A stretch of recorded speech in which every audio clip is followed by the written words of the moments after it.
नमस्कार, news nation digital के हमारे इस खास एपिसोड खबरें दुनिया की में आपका स्वागत है। मैं हूं सुमित कुमार दुबे।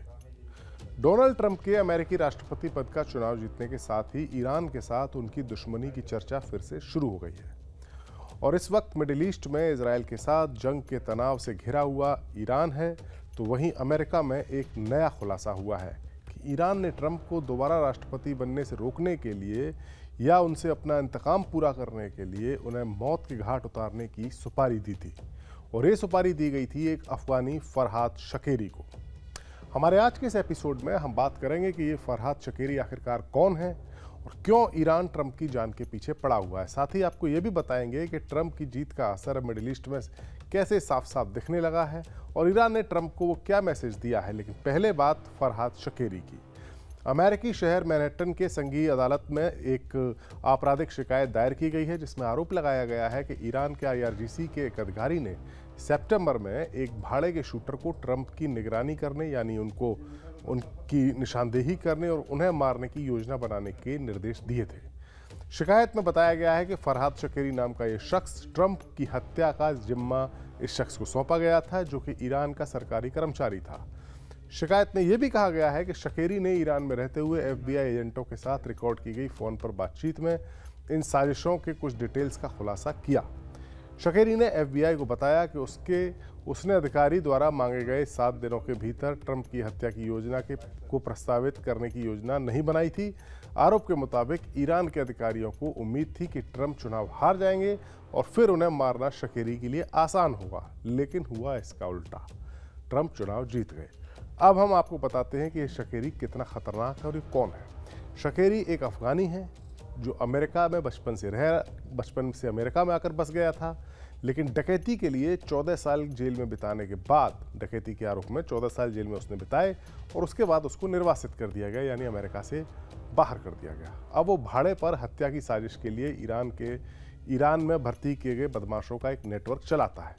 ऐसी जानकारी शकेरी के बारे में आई है। आरोप यह है कि उसे पिछले सितंबर में निर्देश दिया गया था कि वो अपने बाकी कामों को अलग रखे और 7 दिनों के लिए भीतर ट्रंप की निगरानी करने और उन्हें मारने की योजना बनाए। इसके लिए उसे मोटी रकम की पेशकश भी की गई। ये आरोप है। यह आरोप अपने आप में बेहद सनसनीखेज है। इन आरोपों को ईरान ने हवा में उड़ाते हुए एक 3rd क्लास कॉमेडी स्क्रिप्ट इसको करार दिया है। ईरान के विदेश मंत्री ने इसे राजनीति से प्रेरित आरोप कहा है और ईरान के विदेश मंत्रालय के बयान में इसके पीछे इजरायल का दिमाग होने की बात कही गई है। ईरान के विदेश मंत्री सैयद अब्बास अराक्ची ने शनिवार को सोशल मीडिया साइट X पर एक पोस्ट लिखा। उसमें उन्होंने लिखा कि हमारे राष्ट्रपति के शपथ लेने के ठीक बाद तेहरान में हमास नेता इस्माइल हानिया की हत्या हुई। हर कोई जानता है कि किसने और क्यों इसे किया था। अब एक और चुनाव के बाद एक खास टारगेट के साथ नई कहानी गढ़ी जा रही है। दरअसल यहाँ कोई हत्यारा वास्तव में मौजूद ही नहीं है। ऐसे में पटकथा लेखकों ने 3रे दर्जे यानी 3rd ग्रेड की कॉमेडी स्क्रिप्ट बनाई है। कोई भी समझदार आदमी इस पर कैसे विश्वास कर सकता है कि एक कथित हत्यारा ईरान में बैठकर FBI से ऑनलाइन बात करता है। जाहिर है ईरान ट्रंप की हत्या की कोशिश की साजिश में शामिल होने से सीधे सीधे इनकार कर रहा है, लेकिन इस बात से कोई इनकार नहीं कर सकता कि पूरी दुनिया में ट्रंप को ईरान अपना दुश्मन नंबर 1 मानता है। अब हम आपको बताते हैं ट्रंप के साथ ईरान की दुश्मनी की असली वजह। दरअसल ईरान अपने जनरल कासिम सुलेमानी की मौत का बदला लेना चाहता है, जिसके लिए वो ट्रंप को ही जिम्मेदार मानता है। कासिम सुलेमानी ईरान के इस्लामिक रेवोल्यूशनरी गार्ड कॉर्प यानी IRGC के अधिकारी थे। ईरान में IRGC फौज से भी ज़्यादा पावरफुल है और पूरे मिडिल ईस्ट में ईरान की मदद से जो मिलिशिया काम कर रहे हैं जैसे हिजबुल्लाह, हमास या हूती, उनका कोऑर्डिनेशन करने का काम IRGC के ही हाथ में है और ये सीधे सुप्रीम लीडर को रिपोर्ट करती है। जनरल सुलेमानी इसी के तहत कुड्स फोर्सेस के लीडर थे। ईरान के पड़ोसी मुल्क इराक में कई सालों से चल रही आधिपत्य की जंग में ईरान की रणनीति के शिल्पकार वही थे। सुलेमानी ने 2011 में अरब क्रांति के बाद सीरिया के राष्ट्रपति बशर अल असद के खिलाफ हो रहे प्रदर्शनों और फिर सिविल वॉर में भी सीरियाई राष्ट्रपति की मदद की थी। जब अमेरिकी अधिकारियों ने आरोप लगाया कि उन्होंने आतंकवादियों को इराक में सड़क के किनारे अमेरिकी सैनिकों को निशाना बनाने में मदद की थी। अमेरिकी अधिकारियों के मुताबिक सुलेमानी की मदद से किए गए हमलों में उसके कई सैनिक मारे गए थे, जबकि अन्य कई घायल भी हुए थे। अमेरिका ने जनवरी 2020 में इराक की राजधानी बगदाद में एक ड्रोन हमला किया था जिसमें कासिम सुलेमानी की जान चली गई थी। इस हमले का टारगेट सुलेमानी ही थे और इसका आदेश सीधे डोनाल्ड ट्रंप, जो उस वक्त राष्ट्रपति थे, उनकी ओर से आया था। सुलेमानी की मौत ईरान के लिए एक बड़ा झटका थी और ईरान की आवाम में उनकी काफ़ी ज़्यादा लोकप्रियता थी। हर साल उनकी बरसी के दिन उनके मज़ार पर जुलूस निकाले जाते हैं। उनकी मौत के बाद एक साल बाद ईरान के सुप्रीम लीडर ने पब्लिकली अनाउंस किया था कि जिन लोगों ने सुलेमानी की हत्या का आदेश दिया था उन्हें सजा दी जाएगी।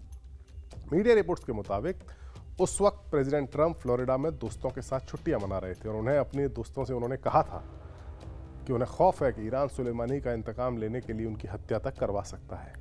सुलेमानी की मौत का इंतकाम का मसला इतना सीरियस है कि अमेरिकी एजेंसियों ने न सिर्फ ट्रंप की बल्कि उनके कार्यकाल के दौरान उनके नेशनल सिक्योरिटी एडवाइजर रहे बोल्टन और उस वक्त के विदेश मंत्री रहे माइक पोम्पियो की सिक्योरिटी भी बढ़ा दी थी। इन बातों से समझ में आता है कि अमेरिका को इस बात का पूरा खौफ है कि ईरान न सिर्फ ट्रंप को बल्कि सुलेमानी की मौत के वक्त ट्रंप के साथ ही रहे लोगों को भी निशाना बना सकता है। दरअसल ट्रंप शुरू से ही ईरान के विरोधी रहे हैं। हमने अपने एक पिछले वीडियो में इस बार की विस्तार से चर्चा की थी कि आखिरकार अमेरिका और ईरान की दोस्ती दुश्मनी में क्यों बदल गई। ये बात हम अब एक वीडियो में कर चुके हैं। ईरान में इस्लामिक क्रांति के बाद से ही अमेरिका ने ईरान पर कई तरह की आर्थिक पाबंदियां लगाई थी।